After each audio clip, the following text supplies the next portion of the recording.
오늘은 구약에 계시된 예수 그리스도라는 주제로 148번째 시간입니다. 지난 시간에 스가랴서를 마쳤고요. 오늘부터는 구약 성경 마지막 책인 말라기의 말씀을 나누겠습니다. 말라기란 이름은 여호와의 사자, 즉 여호와의 메신저라는 뜻을 갖고 있는데요.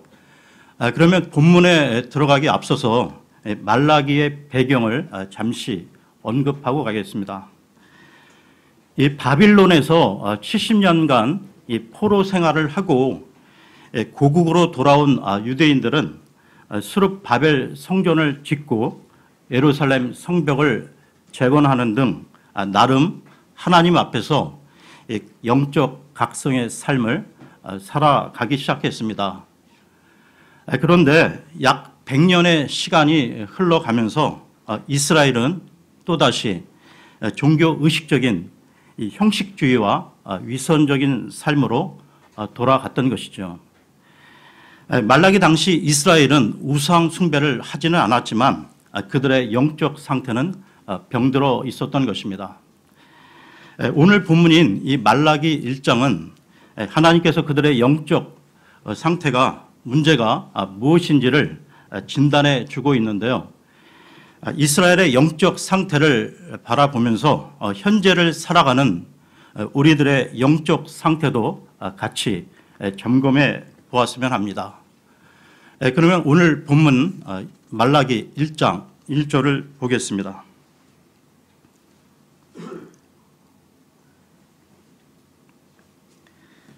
말라기를 통하여 이스라엘에게 주신 주의 말씀의 엄중한 부담이라. 이스라엘에게 주신 이 말씀의 엄중한 부담이라는 이 말로 시작하고 있습니다. 부담이란 경고, 재앙, 심판의 의미를 담고 있는데요. 이 말라기 1장 1절은 말라기 전체 내용에 대한 흐름과 방향이 이스라엘에 대한 경고의 말씀임을 암시하고 있습니다. 계속해서 1장 2절을 보겠습니다. 주가 말하노라 내가 너희를 사랑하였노라 그러나 너희는 이르기를 주께서 어떤 점에서 우리를 사랑하셨나이까 하는도다. 주가 말하노라 에서는 야곱의 형이 아니냐 그러나 내가 야곱을 사랑하고. 하나님께서는 이스라엘을 사랑했다고 고백하시는데요. 하나님께서는 이스라엘의 조상 아브라함을 우상 숭배로부터 이끌어내셨고 그의 후손들에게 젖과 꿀이 흐르는 땅을 약속하셨습니다. 또한 이스라엘을 이집트의 속박으로부터 구출하시고 율법과 말씀을 주셨으며 언약의 관계까지 맺으셨는데요.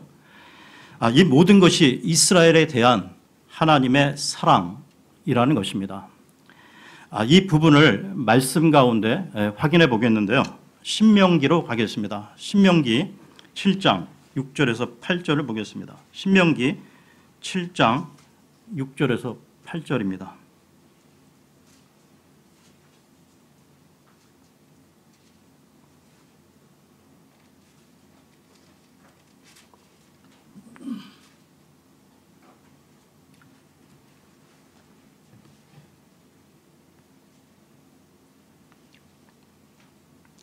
너는 주 내 하나님께 거룩한 백성이니라. 주 내 하나님께서 지면 위의 모든 백성들 위로 너를 높여 자신에게 특별한 백성으로 택하셨나니 주께서 너희를 친히 사랑하시고 너희를 택하신 것은 너희가 다른 백성보다 수가 더 많기 때문이 아니니라. 너희는 모든 백성들 중에서 수가 가장 적으니라. 다만 주께서 너희를 사랑하셨으므로 또 너희 조상들에게 하신 맹세를 지키려 하심으로 주께서 강한 손으로 너희를 데리고 나오시고 너희를 노예들의 집에서 이집트의 왕 파라오의 손에서 구속하셨나니. 이처럼 하나님께서는 처음부터 이스라엘을 사랑해 오셨는데요. 그런데 이런 사랑의 하나님에게 이스라엘 백성이 어떻게 반응했습니까? 말라기로 돌아와 1장 2절을 다시 보겠습니다. 말라기 1장 2절입니다. 주가 말하노라 내가 너희를 사랑하였노라 그러나 너희는 이르기를 주께서 어떤 점에서 우리를 사랑하셨나이까 하는도다.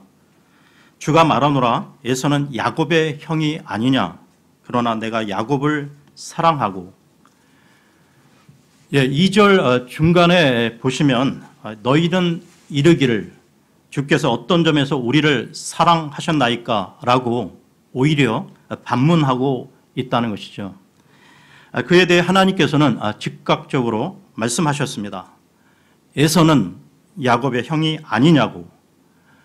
그러나 내가 야곱을 사랑하고 그 다음 3절에 보시면 3절에 에서는 미워하였으며 광야의 용들을 위해 그의 산들과 유산을 피폐하게 하였다고 말씀하십니다.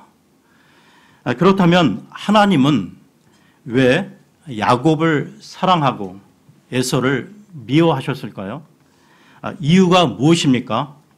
그런데 그 이유가 성경에 나오지 않는다는 것입니다. 에서는 야곱의 형이었지요. 그는 맏아들로서 장자의 축복과 권리를 주장할 수 있었습니다. 더구나 야곱은 사랑스러운 데가 한 군데도 없었다는 것이죠. 형과 아버지를 속이고 비열한 짓을 한 야곱을 우리는 잘 알고 있습니다. 그럼에도 하나님께서는 에서가 아닌 야곱을 택하시고 사랑하셨는데요. 하나님께서 이 말씀을 하시는 것은 이스라엘 백성들에게 너희가 받고 누리는 이 복들이 어떤 대가를 치르거나 자격이 있어서 받은 것이 아님을 보여주시는 것입니다. 그러면 말라기 1장 3절 4절을 보겠습니다. 1장 3절 4절입니다. 에서는 미워하였으며 광야의 용들을 위해 그의 산들과 유산을 피폐하게 하였느니라. 에돔은 이르기를 우리가 궁핍하게 되었으나 돌아와서 황폐한 곳들을 세우리라 하거니와 만군의 주는 이같이 말하노라.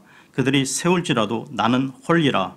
그들이 그들을 일컬어 사악한 지역이라 하며 주께서 영원토록 경노하시는 백성이라 하리니. 에서의 후손인 에돔 족속에 대한 심판은 오바다서에 자세히 나오고 있습니다. 그렇다고 에돔만 심판을 받은 것은 아니고요. 이스라엘도 극심한 심판을 받았는데요.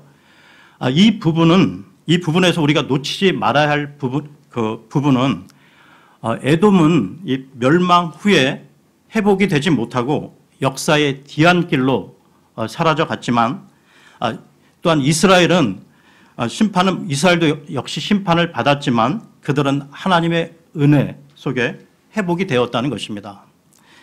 다시 말해서 에돔은 이 광야의 그 용들인 원수들에게 멸망을 당해 사라졌지만 이스라엘은 하나님으로부터 회복을 위한 징계를 받은 것이죠.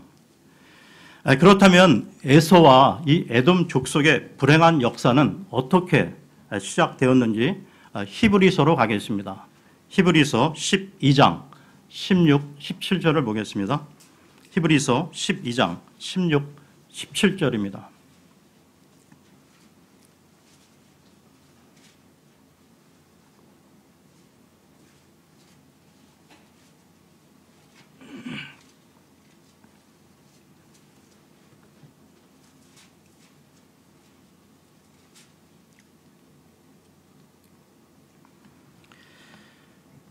이것은 음행하는 자나 혹은 먹을 것 한 조각을 위해 자기의 장자권을 판 에서와 같이 속된 자가 있지 아니하게 하려 함이라.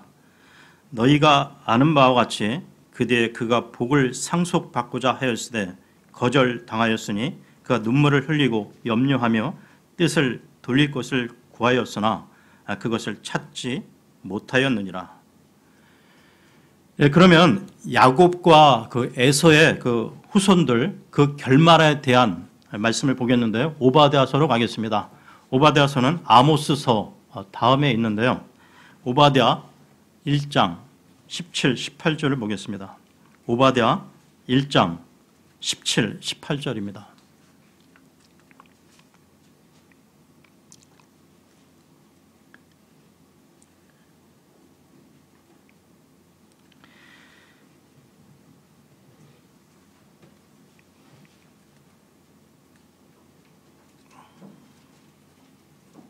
오바댜 1장 17, 18절입니다. 그러나 시온산 위에는 구출이 있겠고 거룩함이 있을 것이요 야곱의 집은 자기 소유를 소유하리라. 야곱의 집은 불이 되고 요셉의 집은 불꽃이 되며 에서의 집은 지푸라기가 되리라. 그들이 저들을 불사르고 삼킬 터인즉 에서의 집에 남은 자가 하나도 없으리라. 주가 그것을 말하였느니라. 주께서 말씀하신 그대로 오늘날 이 에돔 사람은 남아있지 않습니다. 반면에 야곱, 즉 이스라엘은 1948년 그들 선조의 땅으로 돌아와 한 국가로서 지금 현재 존재하고 있다는 것이죠. 그러면 말라기로 돌아와서요. 1장 5절을 보겠습니다. 말라기 1장 5절입니다. 너희가 눈으로 보고 이르기를 주께서는 이스라엘의 경계에서부터 크게 되시리로다 하리라. 이 구절은 예수 그리스도의 지상 재림 이후 이스라엘의 회복을 예언하고 있는 것입니다. 이스라엘의 영토가 크게 확장될 것을 예언하고 있는데요. 여호수아기로 가겠습니다. 여호수아기 1장 4절을 보겠습니다. 여호수아기 1장 4절입니다.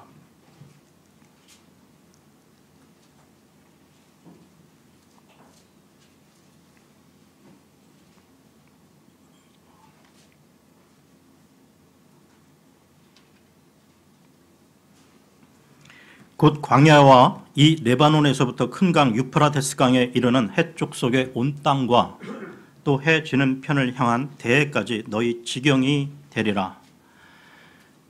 천년 왕국 때 이스라엘의 영토는 지금보다 수십 배 이상 커진다는 것입니다.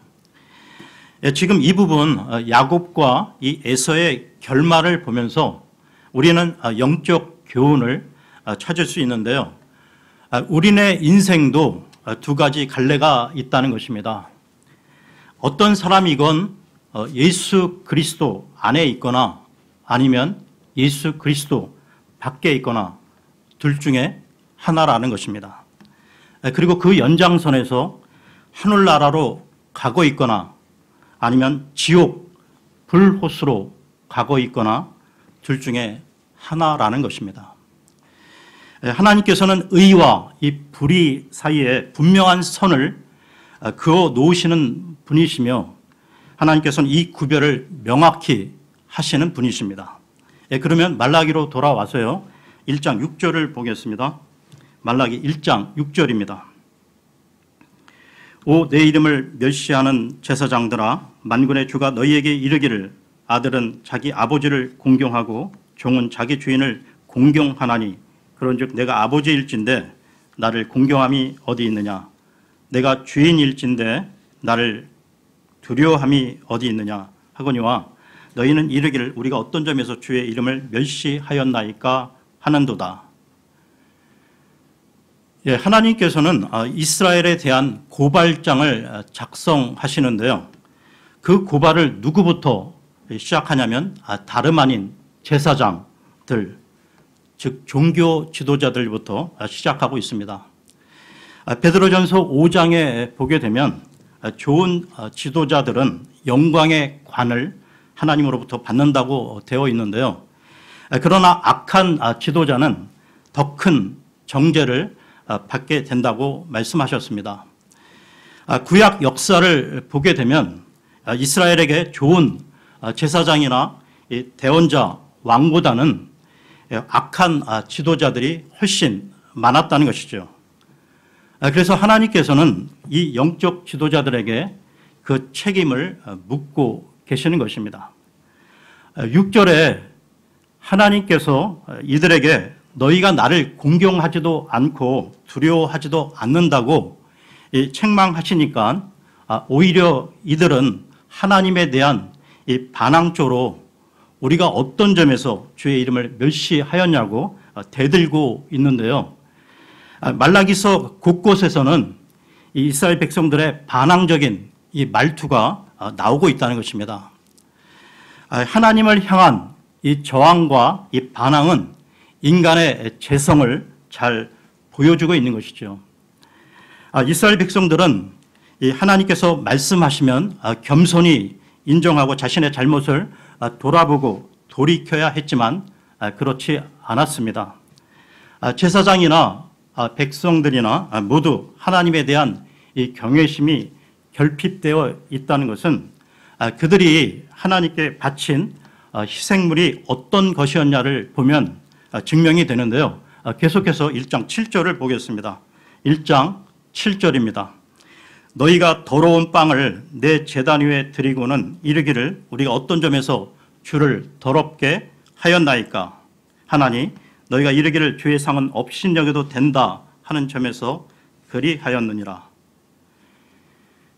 그들에게 진정으로 하나님에 대한 경외심이 있었다면 제단 위에 더러운 빵을 바칠 수 있겠습니까?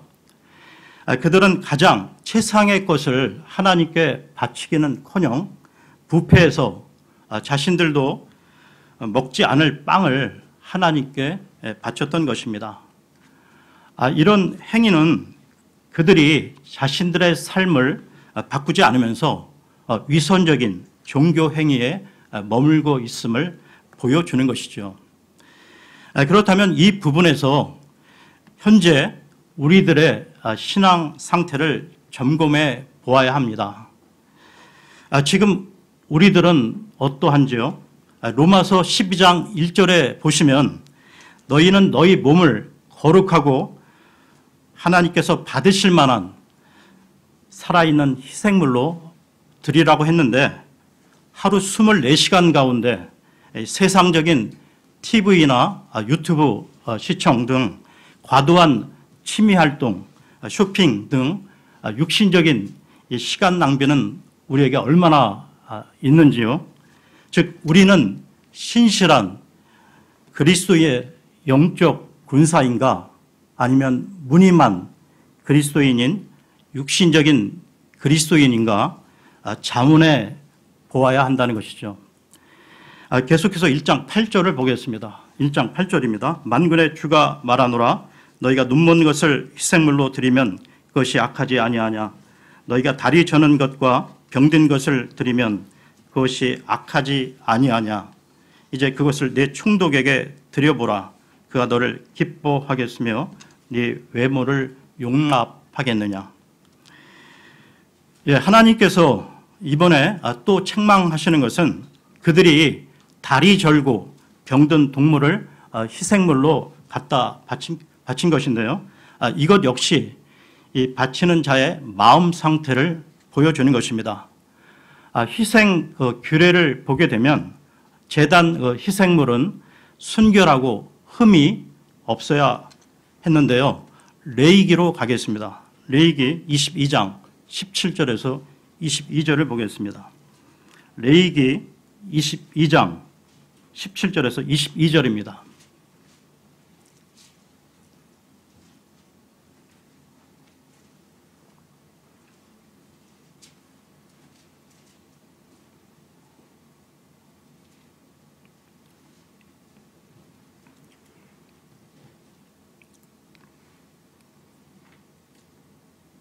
주께서 모세에게 말씀하여 이르시되 아론과 그의 아들들과 이스라엘의 모든 자손에게 말하고 그들에게 이르라. 이스라엘의 집에서 나온 자나 이스라엘 안에 머무는 타국인 중에 누구든지 자기의 모든 서원으로 인한 봉헌물이나 혹은 모든 자원 헌물에 봉헌물을 드리려 하되 번제 헌물로 주께 드리려 하거든 너희는 너희 자신의 의지대로 소나 양이나 염소 중에서 흠 없는 수컷을 드릴지니라. 그러나 무엇이든지 흠이 있는 것은 너희가 드리지 말지니 내가 너희를 위한 것으로 그것을 받지 아니하리라. 누구든지 자기의 서원을 이행하기 위해 주께 화평 헌물의 희생물을 드리거나 혹은 소나 양으로 자원 헌물을 드리는 자는 완전한 것을 취하여 내가 받도록 할지니 그 안에 아무 흠이 없어야 할지니라. 너희는 눈먼 것이나 상한 것이나 불구가 된 것이나 혹이 있는 것이나 괴혈병에 걸린 것이나 딱지가 있는 것을 주께 드리지 말며 그런 것을 제단 위에서 불로 예비하는 헌물로 주께 드리지 말지니라. 예, 하나님은 모세를 통해 분명히 명하셨는데요. 하나님께 바쳐지는 희생 헌물은 흠이 없는 온전한 것이어야 한다고 말입니다. 그러므로 제사장들은 이 백성들이 헌물을 가지고 오면 잘 살펴보아야 하는데 그렇지 않았다는 것이죠. 그러다 보니 백성들이 짐승 중에서 값이 싼 이 흠 있는 것으로 헌물을 가져왔던 것입니다. 그렇다면 왜 이 하나님께서는 흠 없는 이 헌물을 가져오라고 하셨을까요? 희생 헌물은 죄가 하나도 없으신 예수 그리스도를 예표하는 것이기에 당연히 흠이 없어야 했던 것입니다. 그러므로 흠 있는 이 헌물을 가져오는 것은 예수님, 곧 하나님을 모독하는 결과가 되는 것이죠. 그렇게 백성들이 흠 있는 헌물을 가져오고 또한 제사장들은 이 헌물들을 잘 살펴보지도 않으니까 하나님께서는 그들의 헛된 희생 헌물을 받지 않겠다고 하신 것입니다. 그러면서 차라리 성전 문을 닫았으면 좋겠다고 말씀하시는데요. 말라기로 돌아와 1장 9절에서 10절을 보겠습니다. 말라기 1장 9절에서 10절입니다. 만군의 주가 말하노라. 이제 청하노니 우리에게 은혜를 베푸소서 하고 하나님께 간구하라. 이것이 너희 수단을 통해 지금까지 있어 왔나니 그가 너희 외모를 중시하겠느냐. 만군의 주가 말하노라. 너희 가운데 조금이라도 받지 아니하고 문들을 닫을 자가 과연 누구냐. 또 너희가 조금이라도 받지 아니하면 내 제단에 불을 피우지 아니하는도다. 내가 너희를 기뻐하지 아니하며 너희 손에서 헌물도 받지 아니하리라. 9절 하반절에 이것이 너희 수단을 통해 지금까지 있어 왔나니, 이 말씀은 그들 제사장들이 하나님의 일을 하기는 했는데 영과 진리로 행한 것이 아니고 그저 자신들의 직업적인 수단으로 일을 했다는 것입니다. 이스라엘의 역사를 보게 되면 맨 처음 하나님의 일을 맡은 자들은 제사장들인데 이 제사장들이 책무에 있어서 실패를 하자 하나님께서 대언자들을 일으켜 세우신 것인데요. 그런데 에레미야 시절쯤 오니까 대언자들도 제사장 모양으로 타락해 버렸던 것입니다. 그러므로 말라기 시대에서도 하나님께서는 에레미야 대언자를 통한 책망을 반복해 듣게 하시는데요. 에레미야서로 가겠습니다. 에레미야 5장 31절을 보겠습니다. 에레미야서 5장 31절입니다.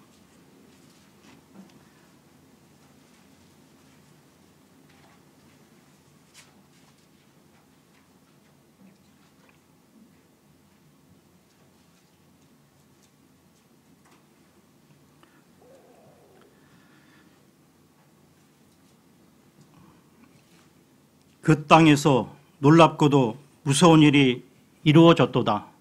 대언자들은 거짓으로 대언하고 제사장들은 자기 방법으로 다스리며 내 백성은 그렇게 하는 것을 사랑하니 그것의 마지막에는 너희가 무엇을 하려느냐. 제사장들도 타락하고 대언자들도 타락해 버리면 하나님께서 하실 일은 하나뿐인데요. 심판을 하는 것뿐입니다. 그러면 말라기로 돌아와서요. 1장 11절을 보겠습니다. 말라기 1장 11절입니다. 하늘에서부터 해 지는 곳까지의 이방인들 가운데서 내 이름이 크게 되며 모든 곳에서 내 이름을 위해 향을 드리고 정결한 헌물을 드리리니 내 이름이 이교도들 가운데서 크게 되리라. 만군의 주가 말하노라.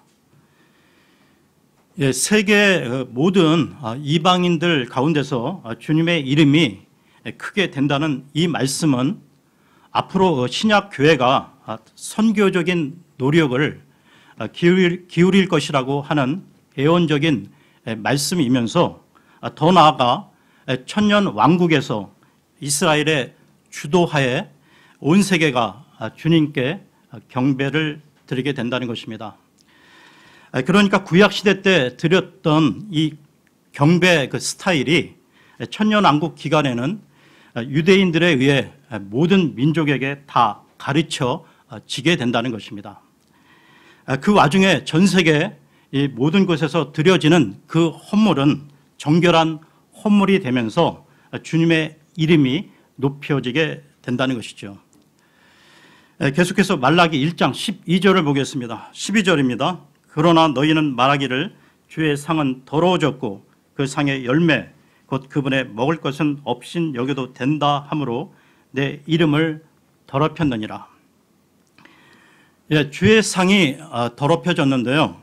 그들의 부패한 마음이 그들로 하여금 주의 상을 부패시켰던 것입니다. 그들의 마음이 더러웠기 때문에 그분께 바친 빵도 더러웠고 그것이 결국 주님의 이름을 더럽히는 일이 되었던 것이죠. 구약뿐만 아니라 신약 교회도 교회의 예배를 드리는 사람들이 정결한 마음으로 드리지 않는다면 그 예배는 거룩하거나 정결하지 못한 것입니다.